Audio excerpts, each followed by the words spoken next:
Team साहब हमें बताएं, आजकल काफी मरीजों में देखने में आ रहा है पित्ते की पत्थरी हो जाती है।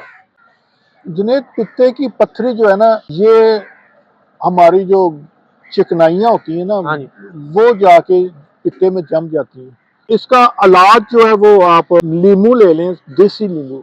नींबू का आप रस निकालें, 1 लीटर वो हो तो उसमें 7 से 8 कौडियाँ मिलती हैं पंसार स्टोर से, वो आपने लेके उसमें डाल के 3-4 दिन रख देनी है। उसको हल्का सा ढक्कन लूज कर देना डेली, ताकि उसमें से गैस निकल जाए। वो जब देखें कि बिल्कुल हल हो के पाउडर हो गई है, तो वो आपकी मेडिसिन तैयार है। उसका 1 चम्मच सुबह शाम पानी में डाल के उसको पिलाना है, और उसके साथ आपने जैतून के तेल के 2 चम्मच लेने हैं, और नींबू आधा उसमें निचोड़ देना है, और वो रोजाना उसको पिलाना है। तो कुछ 4-5 हफ्ते बाद देखिएगा, ना दर्द होगी ना पथरी होगी, ऐसे पथरी गायब होगी जैसे गधे के सर से एक सींग गायब होते हैं।